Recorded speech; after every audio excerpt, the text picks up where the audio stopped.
A deal on Dickens, who could resist? A stack of Austen, warmly kissed.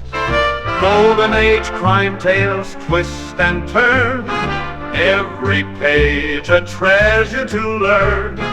Books keep coming home with me, piles so tall they're all I see. Turn a page and sail the sea, reading always feels so free. Hi, my name is Talia. Welcome to Talia Nerds Out. Just want to do a quick review video. I managed to finish a book. I finished The Ring of Words, Tolkien and the Oxford English Dictionary. I initially planned to wait to finish this until June's Journey with the Inklings, but as I realized I was also going to be reading books for, well, not only Big Book Summer, but also June on the Range, June's Journey with the Inklings, Book Trek. And I was just like, well, if I kind of want to, do something special for each of these readings, do I really want to have a book that I started last year still hanging out there? So I just decided to go ahead, push forward, and finish it. And that's what I did. Well, it would now be yesterday because I finished it on Sunday. And it's now technically Memorial Day. So if you're in the United States, happy Memorial Day. If you're sort of feeling like you want to be considered like in the United States right now, happy Memorial Day to you too. So this is, like I mentioned, I started this book last year. Now this is before June's Journey with the Inklings was a thing. So I can't remember. I must have started this for like Q4 of Historathon last year. Or just because, I can't really remember. But I'm pretty sure I started this for Q4 of Historathon. And The Ring of Words, Tolkien in the Oxford English Dictionary. It is through this book that I learned that Tolkien worked on the Oxford English Dictionary.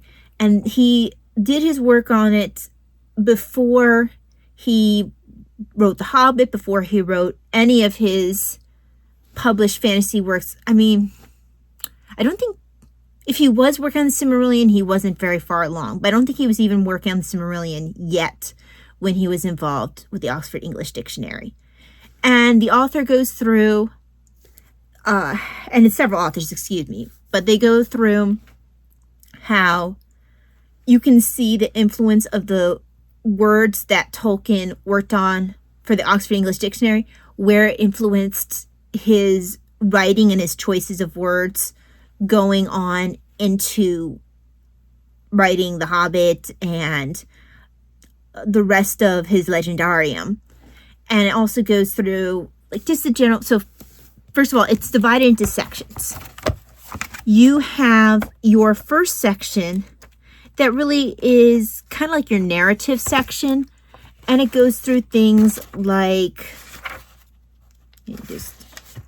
so it talks about Tolkien as lexicographer, Tolkien as word rights, and then your last and final part is, last and final are the same thing. Anyway, that's word studies.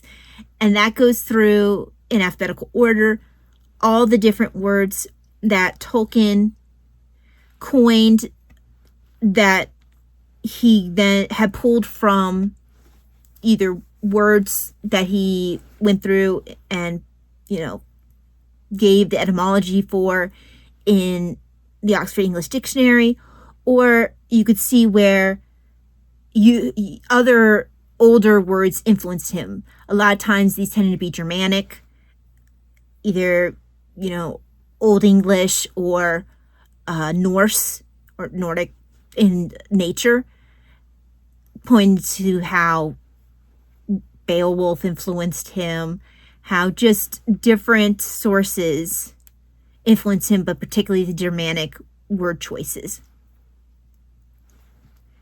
And yeah, I think that the easiest section to go through and read, at least initially, will be the first two parts where they're written in a more narrative format, where it talks about, him being involved with the OED, gives you examples of some of the slips he might have written up, slips of paper they might have written up with, oh, okay, I found, possible earlier example of waistcoat in, XYZ source from this period of time. Honestly, in a time before the internet, finding sources that to try to determine what the earliest etymology was sounds like it must have been a major headache. But it goes through all of these different things that he did early on. Then it starts talking about him. So the first part, like I said, it's first talking about, where his different influences, him as a philologist, that kind of thing. Then the second part, like I mentioned, is part of his stuff as a word writer, where you start seeing him playing around with things a little bit. And the authors give a narrative run through of what that looked like. The largest portion is the last portion on word studies. And think of it as like a miniature Tolkien-esque dictionary. Or Tolkienian. They actually have Tolkien-esque and Tolkienian as words in this dictionary. But this little dictionary runs from page 89 to page 129. And that includes the epilogue. So actually the dictionary runs to page 224. The epilogue then talks about his later influence on English language. And that's a little short section about 5 pages long. But it talks about how his words have started to form and change how we see certain things now. His words have become part of the normal lexicon now. Or I like the sentence that the English language has begun the process of assimilating Tolkien's personal word hoard. And of course, I love the use of the word hoard because last year I had read a book called Word Hoard that dealt with Old English words, and they call it, like I said, it was called Word Hoard. So I think Tolkien would have appreciated that as well. But you have things from like, here we go, Tolkienian, Tolkien-esque. But you also have pipeweed, ninny hammer, lock holes. Some sections get a little bit of a longer part. So like Hobbit gets a pretty long word study into it. That is several pages long just to really dig into what Hobbit is and what went into creating that word and the idea behind it.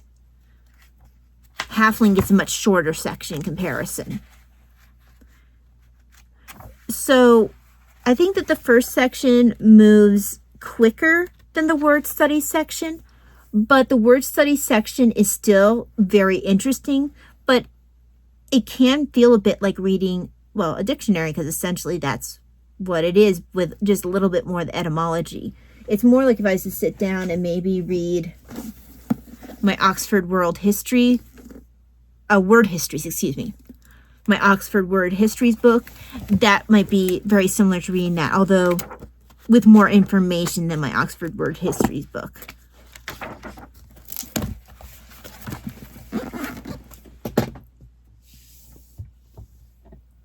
Maybe a little bit more like reading my Tolkien Companion. That would probably be more of an accurate comparison.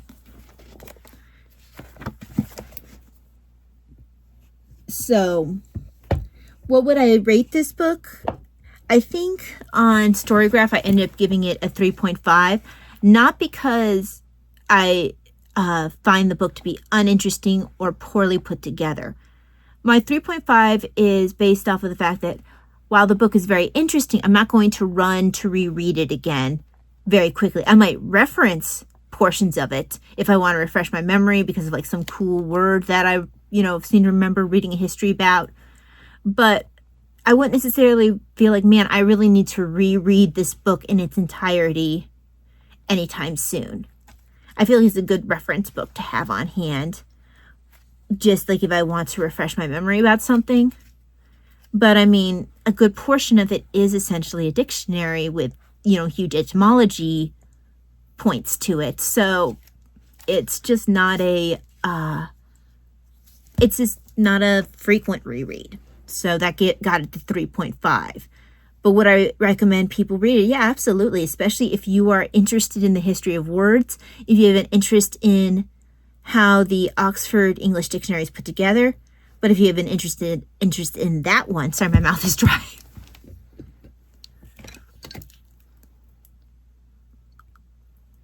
Hence a little stammer there. Okay. But if you have an interest in that one, I would also recommend reading The Professor and the Madman, which is another very interesting book about the putting together of the Oxford English Dictionary. And I can't remember what I rated that one. I want to say I rated that one a 4, but it's been a few years since I've read that one. So I honestly can't remember. I just remember that it was good. But yeah, so this is definitely a book I would recommend if you're interested in the OED, if you're interested in Tolkien, if you are interested in philology, if you are just someone who loves words and just seeing how words can sort of form an imagination, because that's really how Tolkien worked.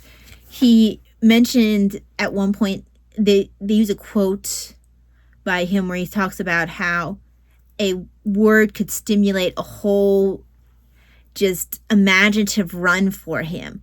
So he was very much not only drawn to words, but inspired by words. So, yeah, I definitely would recommend this also for people who enjoy learning about writing and the creative process. So, very interesting book.